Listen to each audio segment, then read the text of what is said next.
Welcome to Whole Health. We're happy you're here on this journey of exploration with us as we learn what it means to live a life dedicated to spiritual, mental, and physical health. Before we begin our program, we want to share a brief legal disclaimer.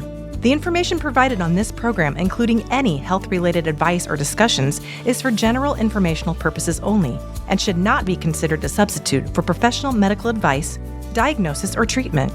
Always consult a qualified healthcare professional before making any decisions regarding your health.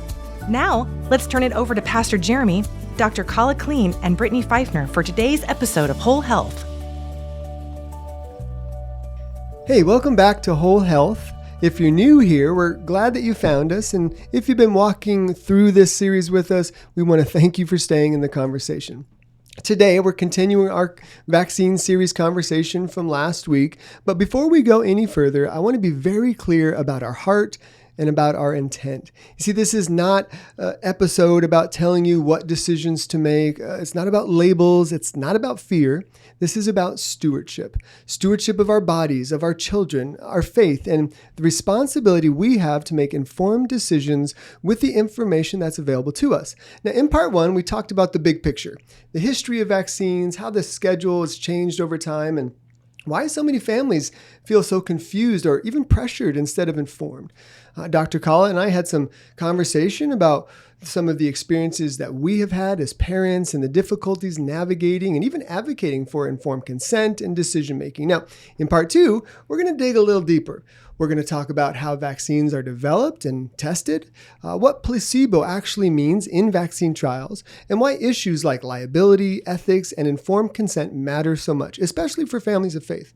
One of the topics we'll cover today is something I think a lot of people have never heard about or discussed openly, and that's the use of human fetal cell lines in vaccine development. Not because we're trying to shock everyone, but because for many families, especially those of faith, this information directly affects moral and spiritual decision-making. So if you're listening today with questions, concerns, or even some discomfort, listen, that's okay.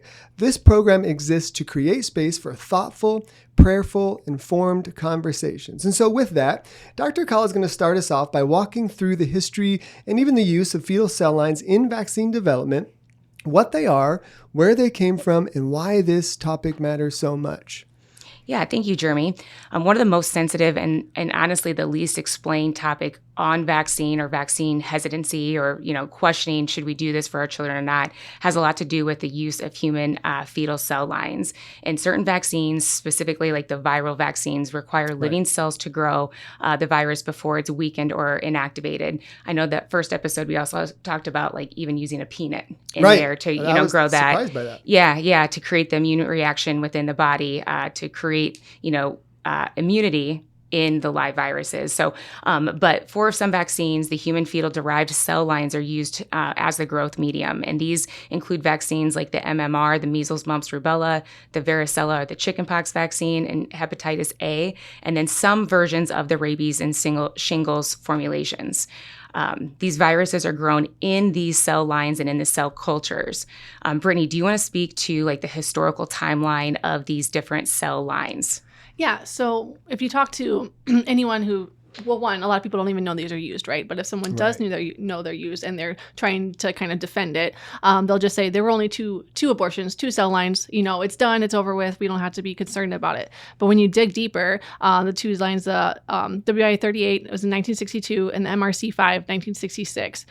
For the one 1962, there's 32 abortions to obtain a single usable cell line. Okay, so this wasn't just one abortion. This is 32 for just this one. Okay, and then the MRC5, that one is still used in vaccines today. It's derived from fetal cell tissue. That one says aborted for psychiatric reasons. But and then you go on to different vaccines, right? Between 1964 and 1969, 40 plus fetuses dissected, over 99 documented abortions. These, if you talk to, we watched some, videos of some specialists talking about, if you even question them, they're like, oh, there's only 2 cell lines. And then you question them farther and you actually look at even their own papers that they wrote. They're like, okay, well, there was really 76 in this. So it was his own study, and he had to be reminded of how many babies were aborted in order to get the conclusions that he was looking for. It was shocking. Yeah. So these the information that it's only 2 is not correct. There are far more abortions that were taking place, and all of these were from healthy, intentionally aborted babies. These are not miscarriages. They would not use those babies. These are babies that should have been born and lived healthy lives. So this is precisely why religious exemptions existed, not because that these families are anti-science, but because participation with this is like it violates our held belief of sanctity of life. It goes against a faith base that should exist within the church at large. In Psalm 127:3, it says that the children are the heritage of the Lord, and the fruit of the womb is His reward. These kids are on loan to us, and what happens to them matters, especially when it comes to their innocence and that being stolen away from them. So it's something the church should be speaking out about, not discussing quietly in closets. Absolutely. And I think that's part of the problem. And I think a part that is really important to talk about is like this information is hard to find. So if you've tried to do your own research and you're like, I can't find, it's difficult by design. Like you have to know what to look for to find this information. So if you are sitting there and you're like, I didn't know this was an I have to vaccinate my kids, like we're not faulting you. This is difficult, these conversations to have and difficult information to obtain. So you think that's intentional then? Google and whatever the search engine happens to be, they're somehow pushing that down on, that's what makes sense to me. Certainly you would get other people arguing that, I would imagine. Yeah, absolutely. I mean, we will use some AI to help like kind of format our outlines for things. And as I was putting this together, it's telling me I won't help you spread misinformation. Right. So, I mean, with the prevalence of AI, how people use that for a lot of research today, like that's important to know. So if you go to your AI source and you're like, tell me more about this, it's not going to.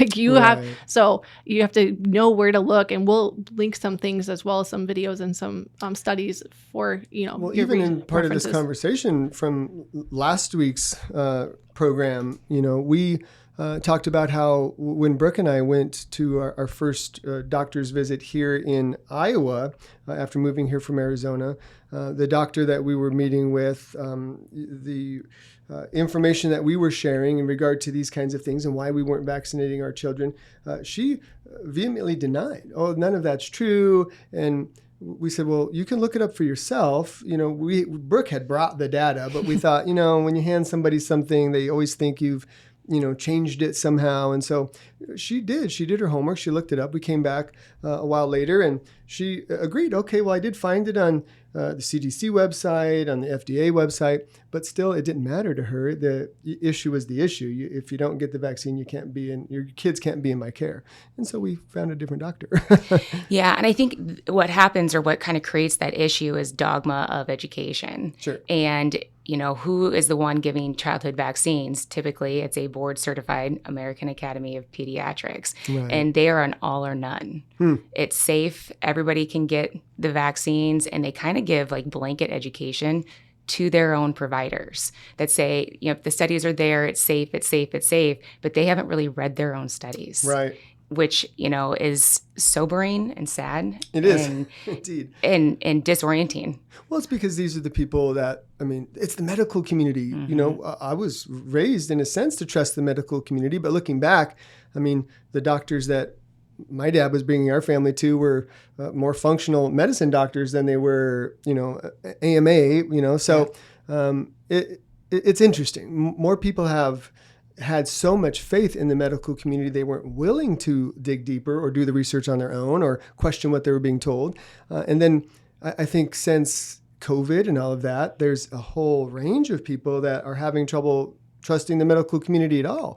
And so you got to find the right balance, but it's definitely an interesting part of the conversation. Well, and two, I was kind of curious what the American Academy of Pediatrics said, and on their website, this is, kid you not, pulled from their website. The claim in context with regards to misinformation about fetal cells, thimerosal, mercury, and aluminum salts are frequently cited as reasons not to get vaccinated. Some of these, such as fetal cells and thimerosal, are not present in routine childhood vaccines. Others, like aluminum salts, may be included in very small amounts that have been thoroughly studied and shown to be safe. Wow.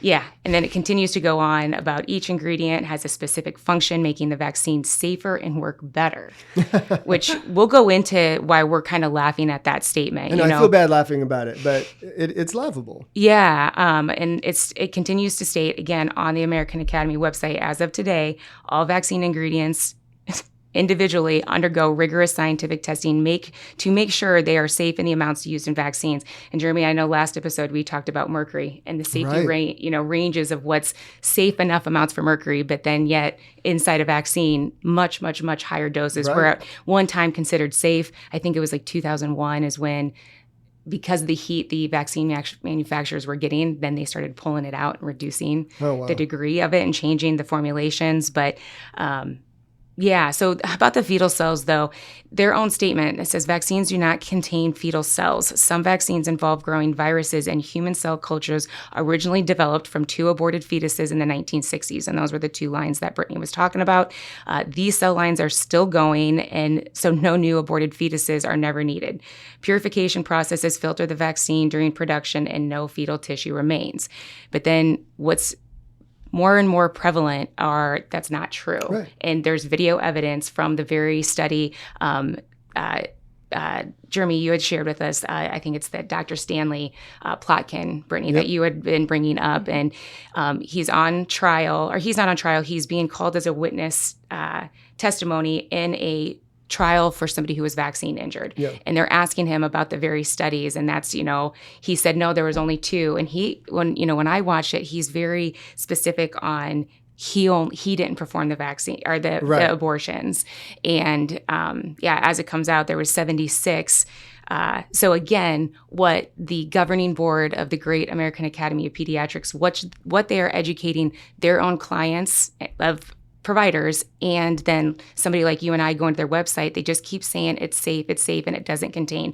When we go to the manufacturer's website and dig into the micro 0.3 font of waivers, they do acknowledge it. And one of the things, Jeremy, you had, is it Katie Adrian? Yes. Arden, or is it Adrian? Adrian, yeah, with Informed Choice of Iowa. Yep. And I think we should probably link that in our show notes. Because it was just an excellent presentation. And she brought up the vaccine handouts, clause 13.1. It says vaccine has not been evaluated for carcinogenic or mutagenic potential or impairment of fertility. Right. And that's on most of the vaccine manufacturers. So the vaccine manufacturers are actually more transparent than the American Academy of Pediatrics and pediatricians that are blindly telling their... Interesting. Yeah. That's called Stories of the Sacrificed. Katie Adrian shared that at our church a few years back. It's really well done. She's got a long history of studying these areas, and I think Informed Choices of Iowa has done a great job also within the state to help shed light on a lot of these issues. So definitely, I think a program you'd want to watch, but also maybe an organization you'd be interested in finding out more about. Sure. When it comes to, to current and ongoing studies, there is a lot of controversy and ethics around using whether it's fetal cell lines or stem cell lines. There is some research when it comes to stem cell therapy. I get this question asked maybe once a month from patients, what do you think about stem cells? And I'm like, I'm fascinated. You just really piqued my interest. Yeah. And that's probably like 4 episodes at an hour each, of the pros and cons, and when are you dipping your toe in very unethical or un-Christian values, but then where are things that are like really good. So some of the stuff, like in a nutshell, or trying to summarize, is that if we could get like the Huntington's chorea DNA, that is a horrible, sad, scary death. They don't let you get tested until you're of the age of 18. Like if your parent is a carrier of the Huntington's chorea, because of the ethics of, unfortunately what it leads to. Yeah. But if we could get that so that no longer shows up, that would be very profound, right? Sure. But then it goes the ethics of designer babies. Right. If Tyler and I want to have a baby to have blonde hair and blue eyes, we can do that in a petri dish. And again, isn't that scary? Do we think that that's God's design? Right. No, not at all. And those were things that even, I'm sure we'll get emails over this, but that Hitler was trying to accomplish way back during the Holocaust. I mean, there's evidence. I've been to Israel a lot. I've spent a lot of time at the Holocaust Museum there and talked to a lot of scientists and doctors within their ranks. And the kinds of studies that he was doing and the kinds of organizations that he was doing them with, organizations that are still in the top tier of medicines in our society today, it's incredibly scary. Yeah. And that kind of thing, it's just, they just want to sweep it under the rug, and that's just par for the course. But yeah, something I think everybody should be aware of. Yep. Do your homework. Yeah. Well, and with regards to the stem cells, there's a lot of benefit from even using your own stem cells on what that can do from like a cellular regenerative that's what I've been standpoint. looking into. Bone marrow, get it out of your leg. Yeah. And the thing though with why they try to blanket saying it's when it's healthy tissue and it's going to be aborted anyway, why would we not waste this? What we know and observe all the time, like if a kid breaks their leg, they heal so much faster than what adults do. Right. So the younger, so the younger the stem cell, but the problem with that, and this is what we do know, is that, and it's noted in several studies about the rate of which the cellular DNA turns over. It can turn over so fast that it's like tumorigenic, mutagenic, toxigenic. Wow. And so in that, again, they're saying it's such little doses that it doesn't matter. Residual human DNA in vaccines, the FDA limit is less than 10 nanograms per dose. The rubella, it's like 14.2 times over the limit. Wow. Yeah. So even though the FDA says that's the limit, here's what we're seeing from the vaccine manufacturers, which we will continue to talk about their protections on when they can do things for safety and liability immunity, which is ironic. But even like the hepatitis A, that vaccine has 27.6 times over that limit. Golly. Yeah, so these are legitimate scientific questions that have not been fully answered with long-term data, integration into the host genome, increase to, and one of the things too that we do see is the link to increase to pediatric cancers. Now, the quickest argument people are going to say is correlation doesn't prove causation. Right. You will continue to hear that over and over again, and I think that's like a passive statement to stay, because but wait. Are we seeing it in like the Amish population? Right. Are we seeing it in other countries that don't have the same vaccine rates? And let's look at this from an epidemiological standpoint. And that's, again, another hour conversation. Well, interestingly, since our last episode, and these are being aired on a delay, so you've probably already heard some of this, but I know President Trump here has put forth a process to start looking at what some other countries are doing and maybe start to gauge, what they're doing better related to vaccines than what we are. Because you can look at, again, we talked about Japan and some of these other countries that have so few versus the mounds that are taking place here, and trying to maybe stagger back what's happening. And that's, ultimately what I would love to see is a complete change and shift, but at least we're headed in the right direction with the conversation on a federal level. And so that was encouraging. Yeah, absolutely. And again, just kind of from my standpoint, parents are almost never told about the fetal cell lines, and if they ask about it, they're quickly dismissed as per the American Academy guidelines. They don't explain why they're used and what alternatives exist. A lot of times, pediatricians don't want to use the alternatives. I know that there's some like homeopathic vaccines that are on the market, but they keep saying they're not studied for safety. They're not studied for safety, and ironically, neither are the current ones. Right. It's a whole conversation with peptides. We should do something on peptides down the road too. Yeah. So we have all these ethical layers. And no doubt these matter for believers. And it's why religious exemptions existed and why their removal matters. When they take away that religious exemption, where does it leave families that don't want to walk this line? So, Brittany, would you maybe walk us through vaccine development practices and some of the concerns with clinical trials? Yeah, definitely. I think this is a really important to talk about because this is an area where parents think there's a lot more testing than what's actually been done. So just overall, making a vaccine is a huge undertaking. It costs, you can get ranges of $500 to $800 million. So you're like, okay, so they're throwing a lot of money at this, right? But vaccines are typically move faster than typical drugs because they're given to large populations. They're considered a public health priority. So they are a little faster than your typical medication. The standard timeline is about 10 years from early research, human trials, approval. Okay. So you're thinking, okay, this is a ton of money, 10 years, decent amount of time. But when we look at like how they're tested, we got some major red flags.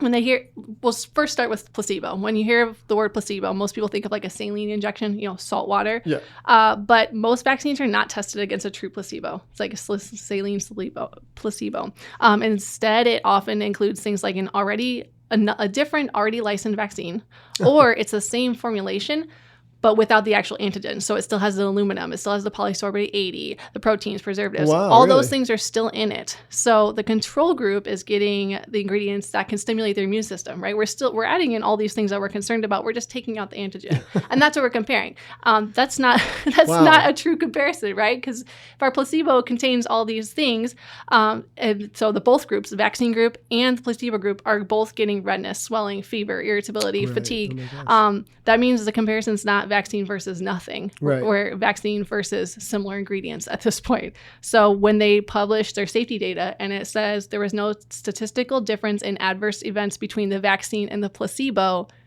well, that's saying that there weren't the reactions, right? They're just saying the difference wasn't significant because the people in the placebo group are also having these reactions. Right.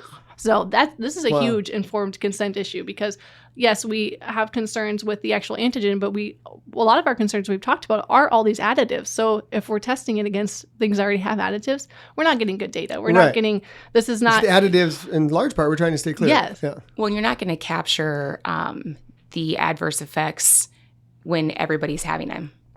so Correlation there's and no- causation. Mhm. Exactly. So then we could talk about like what is not required in the vaccine trials. So the follow-up windows are short. For most vaccines, the active monitoring window is days to weeks, and the formal study is usually 6 to 12 months. That's not very long at all. And then oftentimes if it's a trial that involves children, so parents can sign their children up for vaccine trials and get compensated, like getting paid because we're doing a vaccine study. There's stuff going down at the University of Iowa that you can go sign up to participate. Wow. With your kids? Yeah. Well, and even like the COVID. There was people that signed up their COVID. Yeah, to be the first in line. And then after the trial is over, if you got the placebo, you would be the first in line then to get the real thing. Which again, then you don't have any long-term studies to say, oh, turns out all in this trial 5 years later, how many people developed Alzheimer's, Lou Gehrig's, Myocarditis. yeah, different types of cancers and stuff like that. And so when we don't have the long-term longitudinal studies to, what are we observing in these patients over 10 plus years, Right. it continues to be a confounding thing that more people, I think, would be raising their eyebrows if they understand the vaccine trial design compared to any other medication trial design. Absolutely. And they also aren't tested as they're actually given to kids. Each vaccine is tested mostly in isolation. But when you go, your kid might get 6, 8, they're these combined vaccines and they get multiple at each visit. That's not Right. That's not how they're tested. So this is a huge, That's interesting. So I Yeah. didn't realize that. yeah. So if you go and your kid gets 4 vaccines, then they don't test all 4 of those together. Just one at a time, spread Yep. out over time. And they're like, each one is safe individually. Let's Right. put them all together. And then, we can talk about this more, but if your kid's coming in and they're sick already, and now we're introducing all these into a heightened immune system, it's no wonder we're having these negative outcomes, right? Right. But so in the immune system, nervous system, detox pathways, they all respond, cumulatively to all of it, not just each ingredient. So the testing is not showing how the body's actually going to process it. And we'd already talked about the packet insert, the 13.1, where it says the vaccine's not been evaluated for carcinogenic, mutagenic, or impairment of fertility. It's in the official documentation, but you have to look for it. And so this informed consent means knowing what we know and what we have, also what we don't know. We don't know these things. So I think that is a crucial component to things that we don't think about a lot. Like even myself, when I was pregnant with my first, I hadn't have any babies yet, right? So I'm, don't know anything, and Right. going into this trying to do the best I can. And I had some testing, and they wanted to put me on some antibiotics, and I had done my research as best I could, and I was like, I'm choosing not to, and all I did was get shamed. Right. Like I'm pretty hard. Like it was a tough appointment where And they did not tell me the flip side of like, okay, if you do take the antibiotics, if you do, like, this is the other reaction. So they put all these things on a pedestal of like, this is the best option for you. But there's never the flip side conversation of, now, if you do this, these are the consequences of this action as well, which I don't want to shame providers. I think there's a lot of people are just doing their best. And I have, I feel like most doctors get into it because they want to help people. And I have a fantastic primary care. We think that she's great, but it's hard to find that sometimes. It is. We hear from people all the time, like, who's your primary care? How do I get involved? It's not easy to find somebody who thinks the way that you think. Sometimes you have to settle for their willingness to agree to disagree on all of these issues. And that's okay too, if you can find that, but it's not easy to do. So when parents learn how vaccine trials work, when they learn about the timelines and the placebo standards, the monitoring or maybe lack thereof, the next question usually is, if a vaccine does cause harm, then what happens? Who carries the responsibility? Kala, would you walk us through some of that? Like, what does that look like? Yeah. So in 1986, there was a thing, it's called the National Childhood Vaccine Injury Act, and that was done by President Reagan. And the purpose of that was because in the 70s and 80s, there was a surge in personal injury lawsuits related to the DPT vaccine that led manufacturers to say that this no longer incentivizes us. We have too many legal costs and low profit margins. The juice isn't worth the squeeze for big pharma anymore. So, in order to help support that, Congress passed this National Childhood Vaccine Injury Act to ensure a stable supply of vaccines and stabilize their costs while also providing a streamlined compensation process for those injured. And essentially is what this did is that it classified vaccines as unavoidably unsafe. Wow. And so just even that phrase, right, it sounds a little bit like an oxymoron. And so the legal definition of unavoidably unsafe means it is incapable of being made safe for its ordinary and intended use given the current state of human knowledge. Its social utility or benefit outweighs its inherent risk. It is properly prepared and manufactured. It is accompanied by proper directions and warnings about its potential dangers, and that there is no feasible alternative design that could achieve the same purpose with a lesser risk. So more or less, this law created a no-fault federal system to compensate victims of vaccine injuries, which in turn provided significant liability protection to the vaccine manufacturers. So with this, it is an explosion of the vaccine doses. So, I know, Jeremy, you and I talked about Tyler's reservations last time.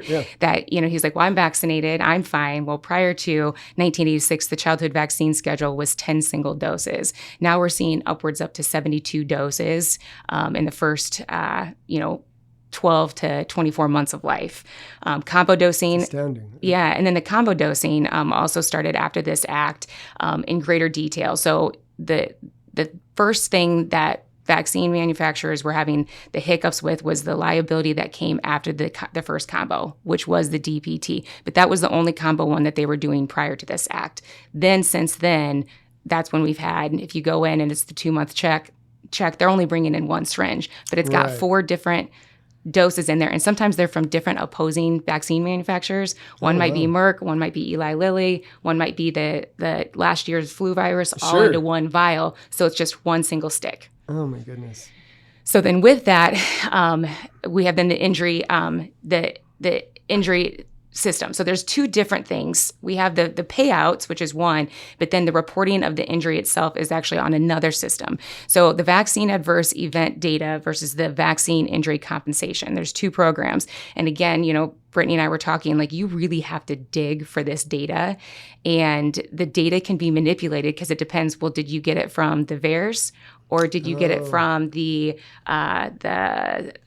NCVIC, which has now been renamed to, I don't know if it's National Childhood Injury Act. It might just be the National Vaccine Injury. So they've kind of changed a little bit of the abbreviation there, but. When we look at the payouts as of 2025, there's been $4.5 billion, but that's based on the vaccines that are covered, which is pretty much the childhood vaccine. This does not cover like the COVID payouts. Sure. So they do have a very specific list, but what we're seeing is that, seizures occur in 1 over 20 children under the age of 5. And Harvard had a Pilgrim study that they believe that represented an underreporting of injuries by 10 to 100 times. We do know that one of the HPV injury reports by 2016, there was greater than 43,000 injuries reported. So if you can, and again, we can put these resources on the show notes for people to dig up the data. And what I found is, I don't know when it changed. It used to have to be a healthcare provider reported the vaccine injury. And as of late, I think that you can, as a parent, you can self-report, but it has to come with documentation from the doctor's offices. So one of the hiccups that I have found and observed is that if you don't believe vaccine injury is a real thing or a possible thing as a healthcare provider, because you're giving them and you assume that they're absolutely safe, and that they're so extremely rare because your governing body is telling you they're so extremely rare, are you going to be likely to report it? Right. And so, again, as patients are navigating, conversations with their healthcare provider, they should ask them, how many times have you seen an injury and what do you see injuries happen? And I think they're going to get a lot of the times the flip side of that. They're going to say, I see children die of chickenpox. It's like, how often do you see that? How often do you see of measles, mumps, rubella? I know there was a meme going around that had an episode of the Brady Bunch. And they all got the measles. Oh, right. And it's, I hate that I remember that episode. Yeah, and so what year would that have been? Boy, I'm gonna guess 80s. Sure. So, in the 80s, then they have this episode, and it was more like, oh, he just, no fever, just gets to stay home and, have bumps all over him. Then the whole family gets it. But then it goes to like a episode of Law and Order, SVU in modern day times. And it's like code red, somebody's got measles, somebody's got mumps. And this is a huge, outbreak. And so it's just a polarizing thing of what we think of some of these childhood illnesses, and the likelihood of death has gotten misunderstood, and parents get scared. It was just this week or last week, there was an entire school district in Iowa that shut down over a case of whooping cough. So it's a very different world that we're living in today. And I think people want to, believe. And I guess to the point of the doctors, like, I think for some doctors, it would be hard to want to believe within themselves that the vaccine could be what's causing these injuries, because they've helped so many children with vaccines. That's what is in their heart. They're trying to help the kids. But hearing about the vaccine injuries and then wanting to admit it to yourself and then help somebody file a claim, I mean, I could imagine that would be really hard to do. I think there's one vaccine that kind of encapsulates the entire debate, and that's HPV. Maybe teach us a little bit here. Yeah, the HPV, this is just such a interesting topic all the time. So it was fast tracked for approval, and I think it was fast tracked because the idea that they have linked certain strains of the HPV. So when it first came out, I think there was only 96 different viral strains of HPV, and at the time, they had isolated, I think, 8 of them. They were able to get 2 of the 4 most common in that first initial HPV viral strands. So it was fast-tracked because the whole idea is that you could prevent cancer. And that was going to be a really big deal, because if we have one vaccine that can protect or prevent one type of cancer, what else is out there from an anti-cancer standpoint? So in theory, this sounds like this is revolutionary and very exciting. So let's quick fast-track it. And when we fast-track anything, guardrails go out the door, right? So the follow-up from the study was months and not over years. And then again, the placebo contained aluminum. What we know as of today, there are 14 high-risk HPV types that cause cervical cancer. The most important and the most common are the HPV 16 and the HPV 18. And together, those correlate to a total, linking to causing 70 to 75% of all of the cervical cancers worldwide. The next most... The next 5 most common high-risk types are 31, 33, 45, 52, and 58, and those account for another 15 to 20%. So the Gardasil 9, which is the current HPV or the most up-to-date, covers the 9 most common high-risk types. So for the women listening, if you were to go get a HPV screen, it feels like a Pap would exam. They will test the cells that they pull from the test against those different HPV strands. And so the argument is that we can prevent cancer, and they've now changed it to even, so you have sons and you can go to your primary care and they'll say, hey, you can protect your future daughter-in-law by getting your son vaccinated today. Oh my goodness, really? Yeah. So, because young men could be the carriers of the virus. Wow. But again, this virus is transmitted through sexually transmitted Right. diseases. So let's vaccinate 12-year-old boys and girls, Right. for it. Or teach them about abstinence. Let's weigh that out. Yeah. But, the thing, we hear cancer, and that's very appealing to people to be like, I can prevent this. But the lifetime risk of dying from cervical cancer is less than 0.2 to 0.3%. Before Yes. this. Yeah. And one of the things that I wanted to bring up is this Dr. Diane Harper. She was an original researcher of the HPV vaccine, and she even came out after the fact. If we vaccinate 11-year-olds and the protection doesn't last, so what they're finding is that the HPV vaccine might only be good for up to 5 years on these particular strands. She's like, we've put them at and if we've put them at harm from side effects, small but real, but for no benefit, says Dr. Harper, the public to benefit health is nothing. There is no reduction in cervical cancers. They are just postponed unless the protection lasts for 15 plus years. And over 70% of all sexually active females are all of ages of vaccinated. So she also says that enough serious side effects have been reported after Gardasil use that the vaccine could provide riskier than cervical cancer, and it purports to prevent. Cervical cancer is usually entirely curable when detected early and through normal Pap screenings. Wow. That's incredible. And that's from someone in the industry, not someone on the outside looking in. And yet you don't hear about that unless you're digging for it, I would imagine. So we have then pregnancy, a category, I think, where the evidence gaps are pretty enormous. Brittany, do you want to maybe help us walk through there? Yeah, absolutely. Because I think a lot of moms, especially if you're a new mom, you're pregnant with your first and you're just like, I'm not quite sure what to do. We haven't walked this road, right? We have to make some decisions here. They're just not sure, or they've been pressured, or they're just not fully informed. But right now the CDC recommends 2 vaccines, the flu shot and the DTaP. So, but if you read the manufacturer inserts, they say something along the lines of like, safety and effectiveness have not been established in pregnant women. So that's right there. And most people don't understand that. The reason that they include that language is because pregnant women are not included in controlled clinical trials. Because which pregnant woman is volunteering for this, right? So they want you to take the vaccines when you're pregnant, but there has been no controlled trials with pregnant women. Mm-hmm. And then the vaccine itself says the safety and effectiveness isn't established in pregnant women. Wow. Mm-hmm. Yeah, because it's considered unethical to experiment on pregnant women, wild. Which we agree with, right? But it means we're recommending vaccines in pregnancy without any data on that population. So if women are going in and their providers recommending it, they're assuming these have been, tested for pregnancy, and they're not. There's no, I guess that's why I was so shocked. It seems like there would be all kinds of data that they would be basing that. So the safety data we get from pregnancy comes from volunteer reporting systems or observational studies that come after the vaccine's already been used. So we need to ask, is observational after the fact reporting enough evidence to call something 100% safe for every mom and baby? Exactly. Mm-hmm. Yeah, that is, I think, a difficult topic. So you have to find a provider who you feel comfortable asking these questions to, first off, right? And then, and if you don't, find a new provider. I had a difficult experience for some providers. If you go, depending on where you go, like where I went, I had midwives. They were fantastic with my first. But it's rotation, right? You're going to see different people because they have a whole group of them.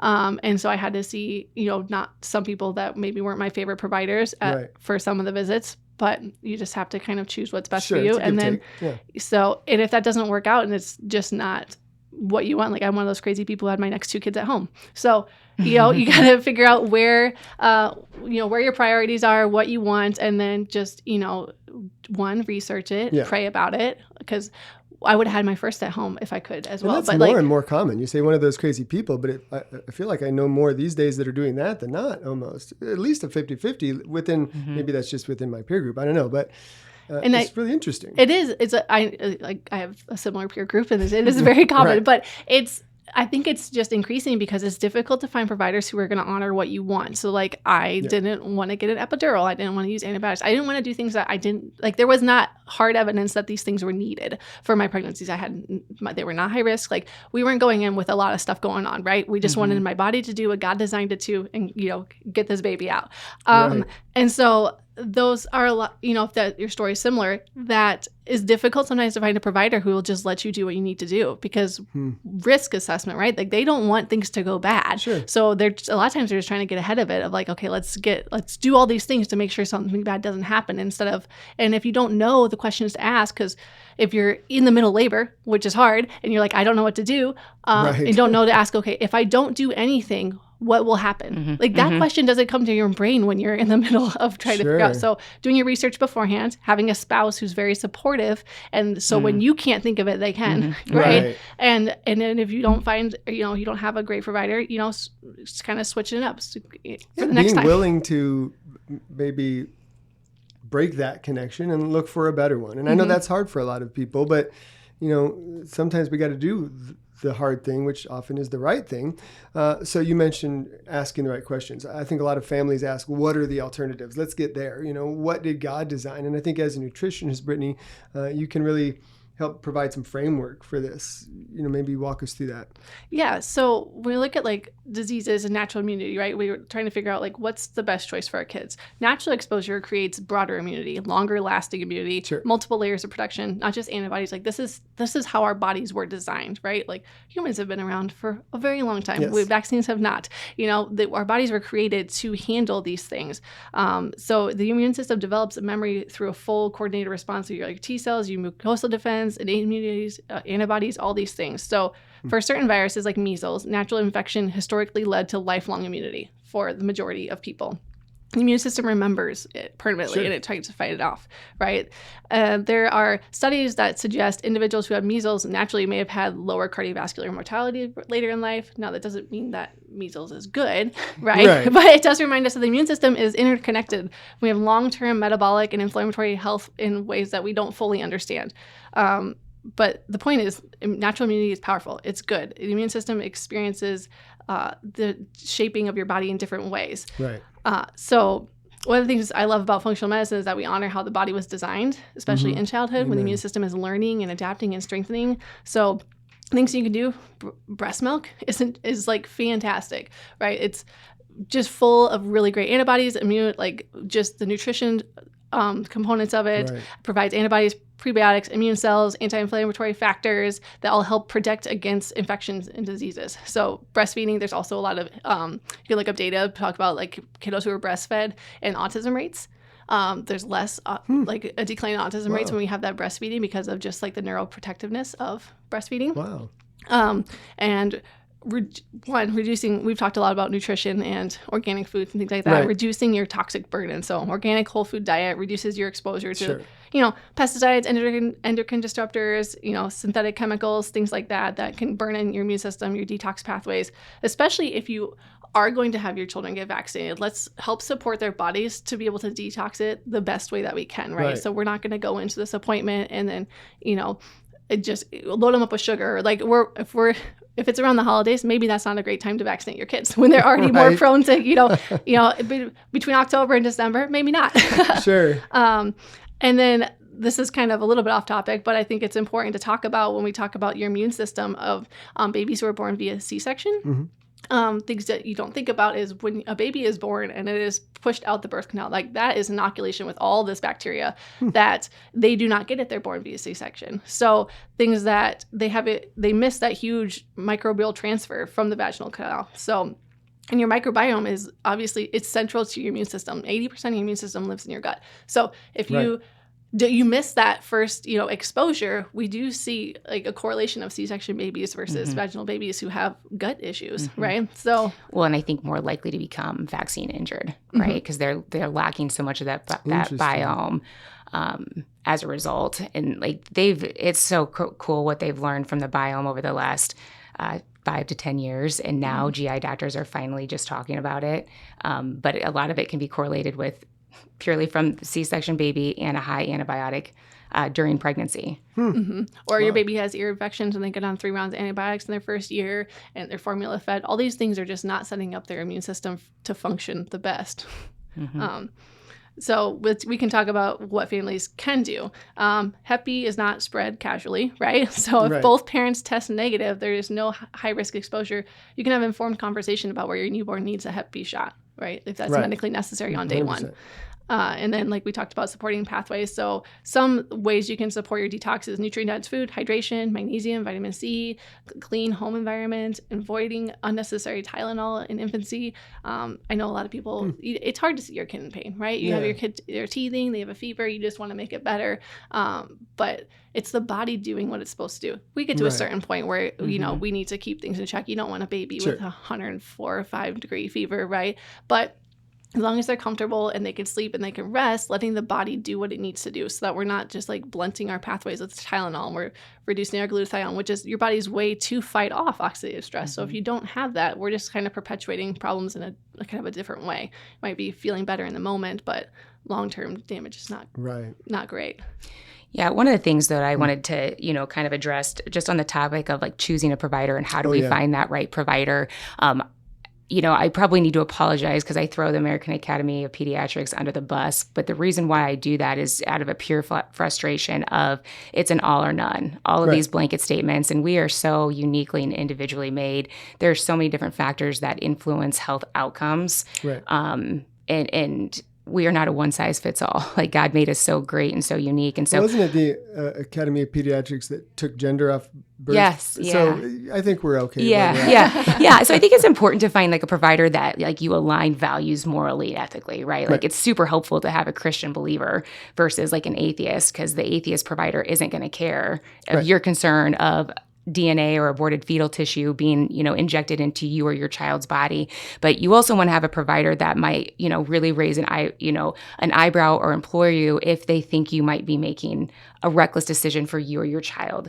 And it's not that you, any of us or, you know, patients just in general, but what I mean by that is like you would want a provider that even if they acknowledge your values or your bias, if they had a strong conviction that you guys have a healthy enough relationship to say, hey, Jeremy, if I think that you have raging cardiovascular disease and you're like, nope, not doing a statin, but I see that you've got a calcium coronary CT score of 1200, your blood pressure's through the roof, and you know, you have a weakened omega-3 index. I like your wife enough to be like, Jeremy, we got to talk about this on what are we going to do if we want to avoid the statin? What are we going to do then to be protective for you? And being able to have that conversation, like it's more of a relationship of how are we looking at you as an individual and what we know from data, biometrics, tracking to reduce risk. So sometimes I know people will provider shop just to do, the provider does whatever I want.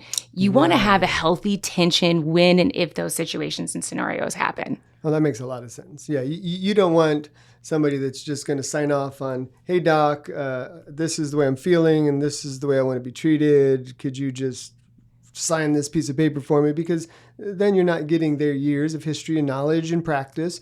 And sometimes that history, knowledge, and practice isn't so great because all of their experiences have been just with big pharma and they just want to mask everything, kind of back to the Tylenol conversation, or you know, maybe they've had really great experiences and they've been able to, you know, it's not to say that every pharmaceutical is terrible. There are certainly useful pharmaceuticals, but let's face it, they are fewer and farther between. And I think a lot of doctors today are learning that. And so they're looking at medicine practically and bringing in nutrition. I think, was it during our nutrition conversation, you guys said that in medical school, like nutrition isn't even a class that's taken to become an MD. And I thought that blew me away. Like if I feel like that should have been like the first and the last class taken, you know, because you want to double up. You want to, because that, I mean, you come back to the gut, so much from the gut. I mean, that your body's going to thrive or suffer. And they just want to mask it. And so, yeah, I agree 100%. Doing your homework, having conversations, developing a relationship. It's one of the reasons I love being able to see you as my doctor, because, you know, having those conversations in that relationship is important because you want someone to be able to see the bigger picture. Now, listen, whatever perspective people hold, the heart of the conversation is, again, what is it? It's stewardship, and it's honoring God through informed, prayerful decision making. And so, you guys, I want to thank you for tuning in today. You probably learned a lot in this conversation. I know that I did. I hope that you take it to heart. I hope that you're willing to do your own research. Listen to what you're being taught. These are amazing ladies. I'm very blessed to have one at my left and one at my right here in this room right now. They've got a lot that you can draw from and learn from. I'd encourage you, if you don't have a great doctor, or even if you want maybe a second opinion on functional medicine, on proper nutrition, to reach out to these ladies because they have a lot to offer. You can do that by just going to their website, mybackinline.com. You can link to that through the website for this radio program, wholehealthlive.com. There's some information about them and about their practice. But what I will tell you is, you're your own best advocate. It's up to you to do the work so that you live not just a lot of years, but good, strong years. And so, again, thanks for tuning in. I'll tell you what, let's close in prayer. Heavenly Father, I just want to thank you for this conversation. Lord, again, our intent was not to get people to think the way that we think, but to challenge thinking as a whole and to challenge the establishment of wrong thinking. And so, Lord, I pray that you would encourage those that tuned in today, that, Father, we could find a way to protect your children. Again, I go back to Psalm 127:3. These are your children, Lord God. They're on loan to us, and we want to stand before you one day and know that we did them well and we did them right. And so I pray that you would give us wisdom in the raising of our kids, and even throughout life. Vaccines are not just a childhood thing. Give us wisdom in these decisions that we have to make, Lord. We love you in Jesus' name. Amen. Again, thanks for joining us today. Listen, tune back in next week. We're going to take this conversation on vaccines into the COVID vaccine arena. I know a lot of you guys have questions on that, and so we're looking forward to helping unpack a lot of that information. So tune back in. We love you guys. God bless. Thanks for joining us today on Whole Health. If you'd like to learn more about our program, have a question for our hosts, or want to find past episodes, just head to wholehealthlive.com.